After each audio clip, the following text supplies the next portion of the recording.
to Still Surviving and Walking in Your Purpose. I'm your host, Gigi Blackshear. Purpose is the thing that we strive for, the aim or the goal. Our guest has not only discovered her purpose, but she is also helping others to discover theirs. Please welcome to our show, Monique Rogers. Hi. Monique, welcome. Thank you for having me. Welcome. So Monique, Yes. tell our audience, who is Monique Rogers? Well, before I start, I just want to give a big thank you to Claresa Baggs for giving me the opportunity to share my story. Yes. My story I would like to call Pain to Purpose. It's all about, well, it started back when I was about 4 years old. My mother suffers with mental illness. That mental illness is called schizophrenia and bipolar disorder.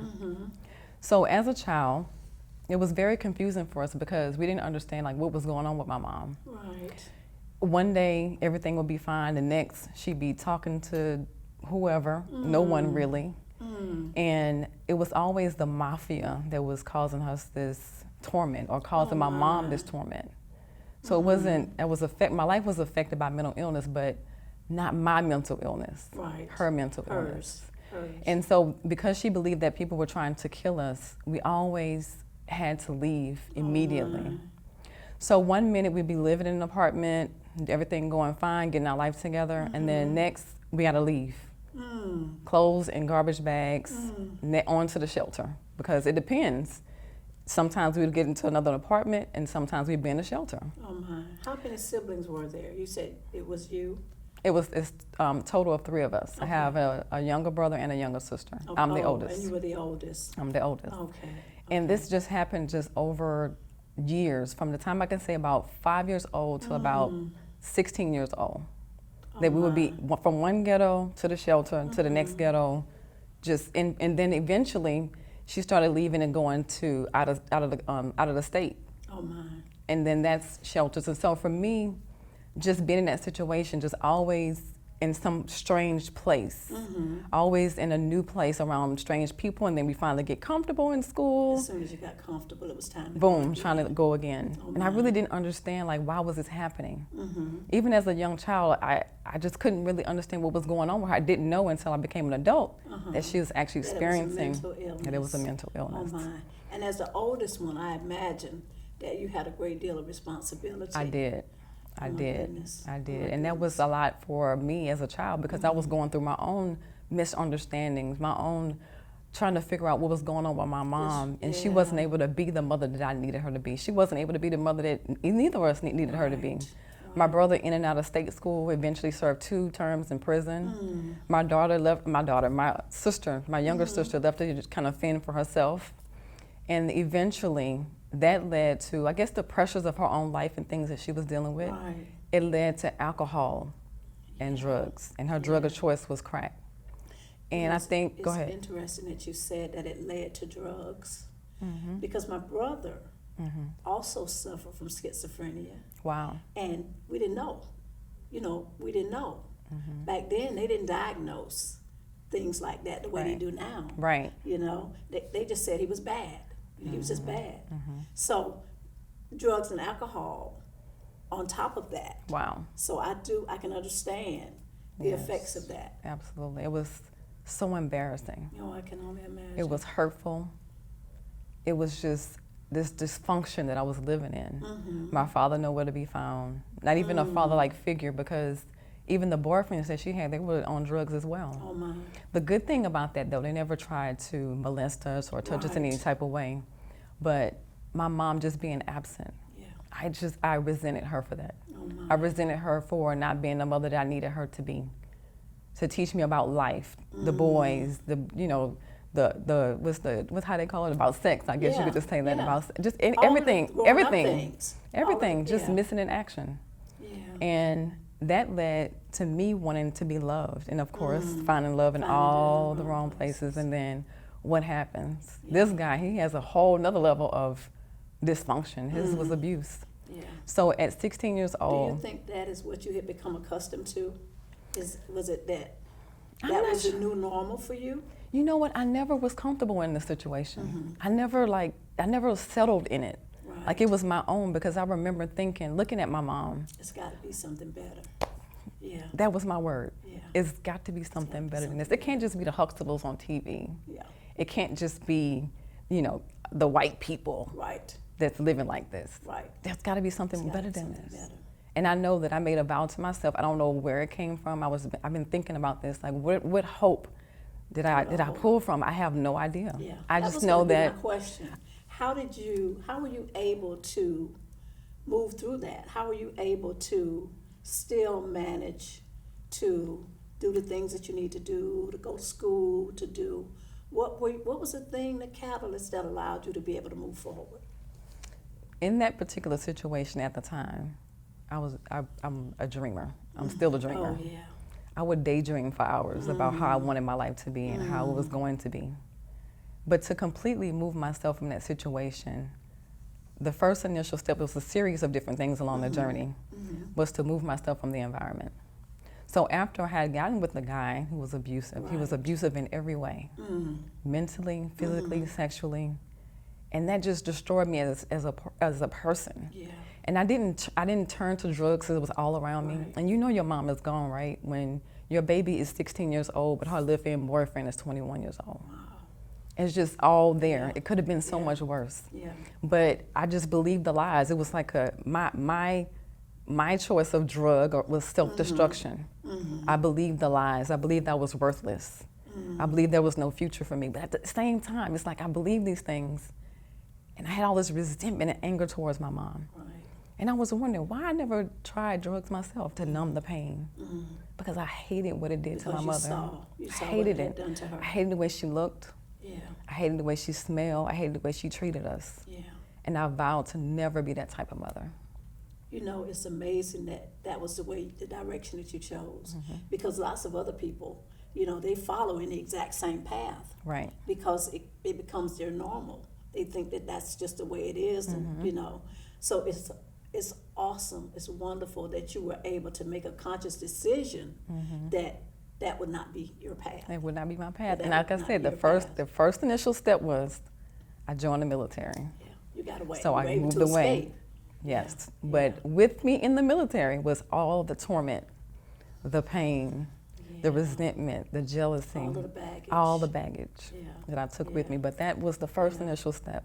Yeah. And then what really took it over was me finding the Lord, finding my refuge in Christ. That peace, I that believe faith. that, yes, everything that I needed. Yeah. It didn't happen immediately. It was a gradual change. But some things I was afraid to let go of. There were some things that I didn't want to face Yeah. because it was so hard to face. Just trying to It's a figure out. process. It is a process. It's It a is. process. Absolutely. So Monique, listening to your story, we know that there are thousands and hundreds of thousands of people that may be dealing with the exact same things. What would you say to someone that's struggling with mental illness, maybe a parent or a sibling, maybe even themselves? What would you say to someone? The first thing I would say is, if you need to get counseling, then get counseling. Get help. Get help. Get help. There's help. It took available. years for me to make that decision to do that because I didn't really know about it. And it was something that in our community, it's not really talked It's about. not It's talked getting about. better now, Yeah. but not back then. There are self-help books. There's lots of organizations out here that support that. But the number one thing that's forever giving is God. Yes. Is to try God because He's bigger Than anything. than anything. Yeah. That faith piece. That faith piece That faith is piece. so very important. Yeah, And that's it what is. completely helped me to transform and heal the broken pieces Yes. and to put me all back together again. And the things that we go through that don't kill us make us strong. That's it. Make us strong. Make a decision Yeah. to say yes. I mean, if you're listening right now and you say, I want to get better. If you're breathing, you have an opportunity to change your As life. long as there's breath in the body. As long as there's hope. breath in your body, Yeah. there's hope. Yeah. And that's all you need is like one little piece of hope Yes. to make that change. You make that change, and then you make a little bit more in that progress. Next thing you know, you're looking back and you're like, oh my goodness, it's a new me. I'm made over. So that's exactly, faith. that's it. Yeah. That's exactly what I Hope did. and faith. Monique, thank you so much for sharing your story with us. No I problem. truly believe that it is going to help someone. Absolutely. I really, really hope so. Yeah. Because I know that now is a good time. It's never a bad time to save somebody. To share your story, to be able to help someone else. Exactly. Divine timing. Yes, it is. We're going to be back to hear more from Monique in just a moment. We are back with Monique Rogers. Monique, tell us, what's next? What do you have coming up? What do I have coming up? Well, in the beginning of the story, I told you about a lot of different things that I had experienced. Mm-hmm. And through it all, I was able to found an organization or begin an organization called Metamorphosis Women's Encounter. Metamorphosis Women's Encounter is an organization really geared towards women to empower them mind, body, and spirit. We like to, there's metamorphosis, transformation. Yes. You think about the little caterpillar and then how it just flourishes and metamorphosizes into a beautiful butterfly. And that's how I see myself. And I want to also inspire other women to develop that transformation as well and to embrace their authentic self. Yes. Because I know that for me, it really helps my marriage and my relationships. Metamorphosis, we host so many different workshops. We've hosted some in the past. We have some coming up soon. We'll have that on our website, which is www.mweinc.org. And we'll have all of our information there. You can read more about Metamorphosis and other things that we've done in the past. Is it open to anyone? Yeah, well, women. Yeah. It's geared towards women. However, we are looking to kind of venture out in teen girls, maybe like 13 to 18. Oh, that is awesome. To kind of get them while they're early. Yes, yes. Before they get into, all the different things that the world has out there. Well, they're going to be into it anyway, but, just to give them some positive reinforcement. Oh, that is wonderful. Yes. That is wonderful. And so needed. Yes. So needed, because if you can get them when they're at that impressionable age, right. At 13, and lots of times, you experience a whole lot by Yes. the time you got to 13. Yes. But to have someone to say, Yes. I care about you. Yes, because I feel like if I had that, my life would have been so much different. It would have been However, I do understand why I went through what I went through. Yes. For this very moment right here. For this moment. Yes. And that's what it's about. When you think about all the things that you went through and all of the things that you had to deal with, I believe, and this is the world according to Gigi, but I believe that everything that we go through, God uses those things in order that we can be a blessing to somebody else. Yes. So he doesn't cause those things to happen, Right. but for whatever reason he allowed it. He allowed it. But he uses all It's of for those a things for a bigger purpose.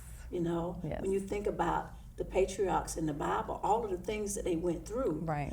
they went through those things in order that they could be in position Yes. to be used by God. That's and I it. believe that is what he is doing with Metamorphosis. Metamorphosis. Yes. Yes. So thank you so much for sharing your story with us. Tell us again how we can get in touch with you, how the audience can get in touch with you. Again, I am Monique Rogers. I am also on Facebook. My Facebook account is facebook.com/MWE Group. We're on Instagram at MWEINCWE. And we're also, again, the website is www.mweinc.org. Monique, thank you so much for sharing your story with our audience. We know that it is going to be a blessing to someone. Yes. And we look forward to hearing more from Monique Rogers and Metamorphosis. Thank you. Thank you again. Next, we're going to hear from Dr. Mia Wilson with some additional resources. We are back with Dr. Mia Wilson. Dr. Wilson, welcome back to our show. Oh, thank you.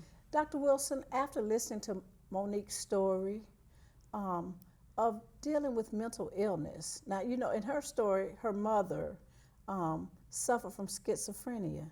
And I know that must have been very traumatic for her as a child, growing up with that. Is there some kind of resources that you could offer to someone that may be dealing with the same thing? A child having to deal with their parents' illness, or just someone dealing with schizophrenia in general? Well, one thing is it's difficult for a child because you your family is normalized. So a lot of times it's very confusing about what's going on and what's happening in the home at the time. If other family members can recognize it and just kind of corral that child, and again, as a family, to say, well, let's go and seek some services to kind of know what we're dealing with. Because for a child, they may not necessarily recognize it. They may know something is not right, but not necessarily can pinpoint what that is. So there's services like NAMI, which is the National Alliance of Mental Illness. They have support groups for families that are dealing with mental illness. There's great books, living with someone who, with schizophrenia, or living with someone who has bipolar. That is excellent to be able to sit down and just kind of get a better understanding, sometimes maybe of the disease itself. Of the disease itself, and what are your, and so that they know how to better be take care of not only the family members and the children in the family, but also how to be able to deal with the member that has mental illness. It was amazing to hear her Monique's story. And I'm really glad, so happy that she was able to survive and to be able to use those things that she went through and then turn those things around and then be able to turn that into something that can help someone else. Right. So it's really powerful that even though you go through bad circumstances and situations, you can still turn those circumstances and situations around. Right. And it's good to know that there are resources out there for people that are dealing with mental illness. So if you or someone that you know is dealing with schizophrenia or any type of mental illness, please take advantage of the resources that Dr. Wilson suggested. There are books out there that you can read, but more importantly, get the help, seek out the help that you need. Thank you for watching Still Surviving and Walking in Your Purpose.